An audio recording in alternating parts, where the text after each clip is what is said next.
Saturday again, and here I am with a new episode, the part 4 of my analysis of the national education policy. We will talk about virtualization of education and the national education policy.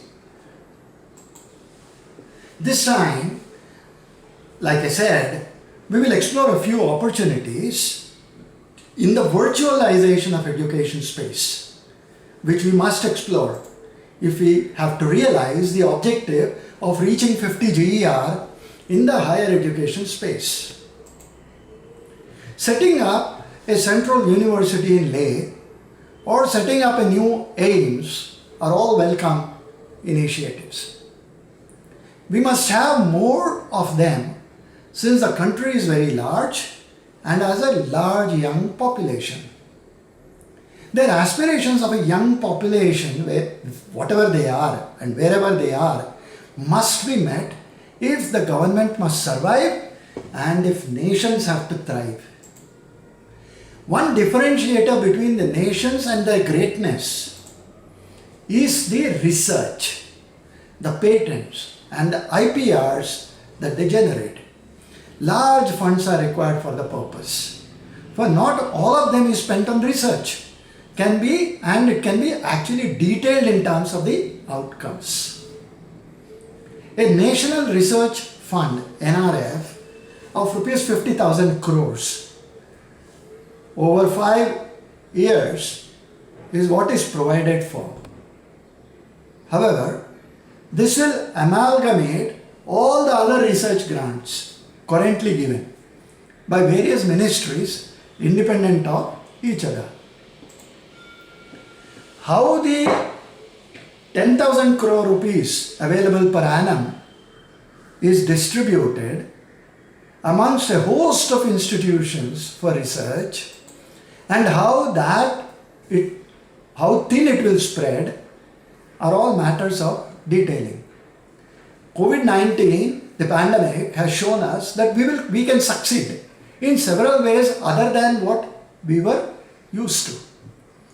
Apart from impact of research or impact on research, there have been profound changes in the delivery of education, the delivery mechanisms as well. There are 35 million students enrolled in the higher education space in India today. That contributes to a small gross enrollment ratio of 26.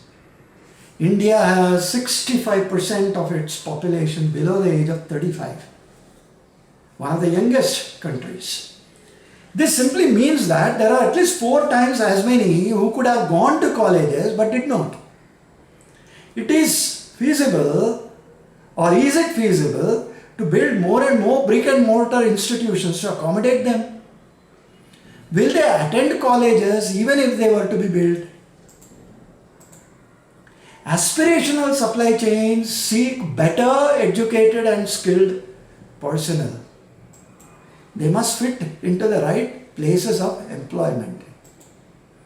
Hence, upskilling and reskilling both are imperative. What then is the way out? COVID-19 has shown us that online and blended learning or hybrid learning have all answers if we care to see. That the government is actively setting up a digital university is very positive.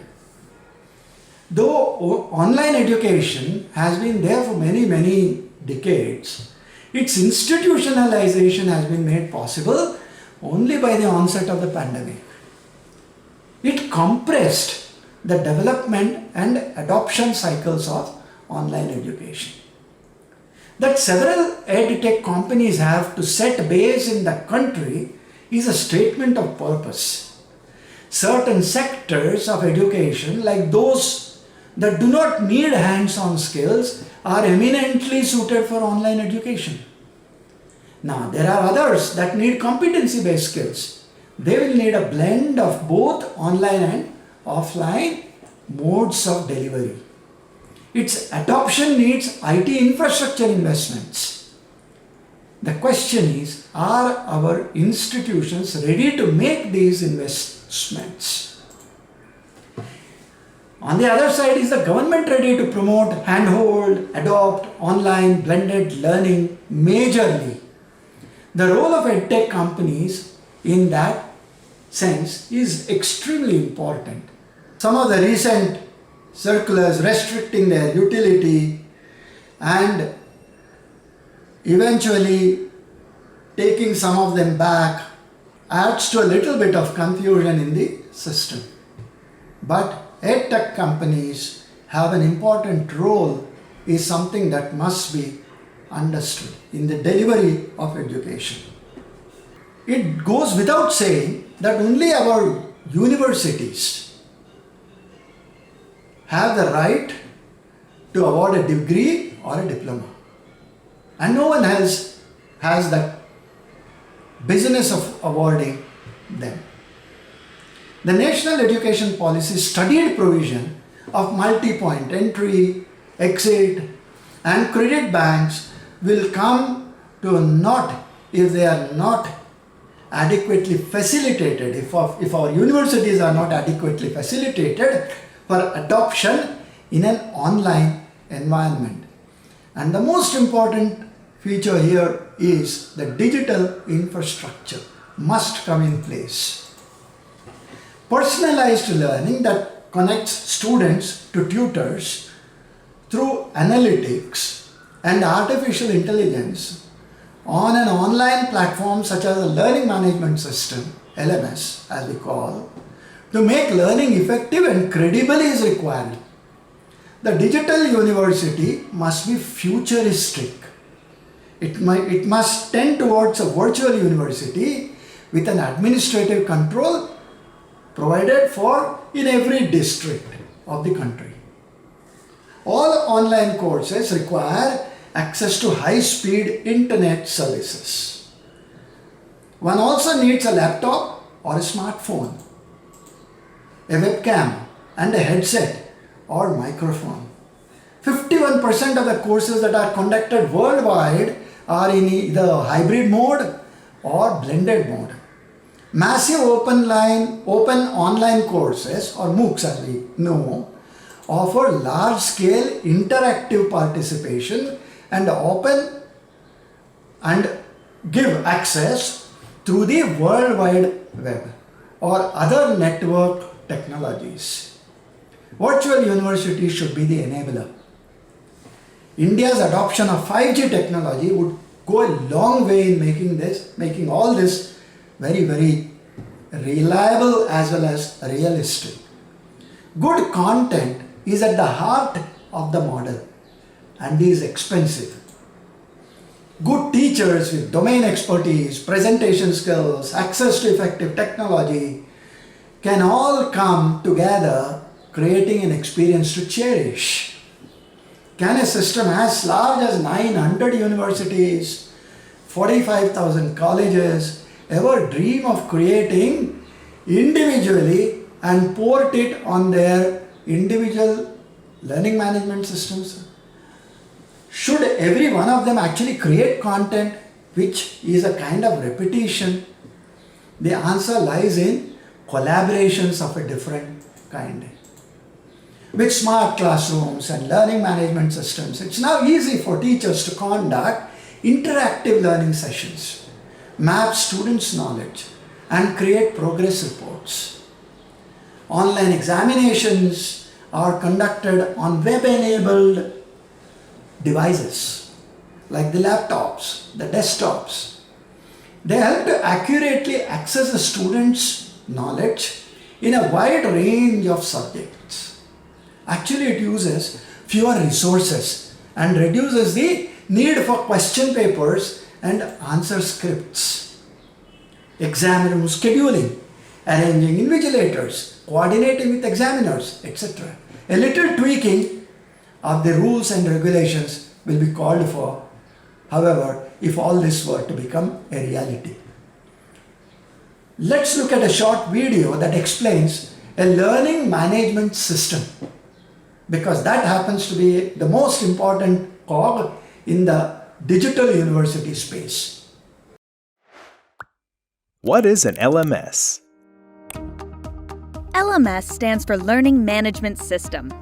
An LMS is a web-based system that helps you automate employee training. What can I do with an LMS?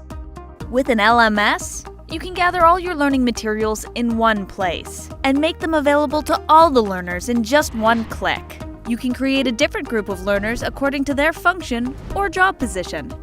Now you can assign them a single course or test, or a whole series of materials called a learning path. And easily track each learner's progress to encourage the leaders and help your team develop faster. Sounds good. Still, the question is, who needs an LMS? A wide range of different organizations, from high schools to large corporations, can benefit from using Learning Management System by reducing expenses for things like classroom rental, transport and accommodations, instructor's salary, and learning material printouts. What else can an LMS help me with? The right LMS helps you save time, set unified learning standards, and assess and develop employees' knowledge regularly. What kind of business needs these benefits? Large, medium, and small. Any kind of business can benefit from an LMS. What benefits will my team get? Access to learning materials anywhere, from any device. And an unlimited number of times to refresh knowledge anytime they need to. As well as an opportunity to collaborate with each other during the learning process. And what does all that amount to? Loyalty, motivation, and strong skills. Friends, I suggest setting up a new Department of Content Management, which I call DOCM, under the Ministry of Education for this purpose. The necessary state-of-art technology recording centers could be established in each of the district headquarters to provide the technology support.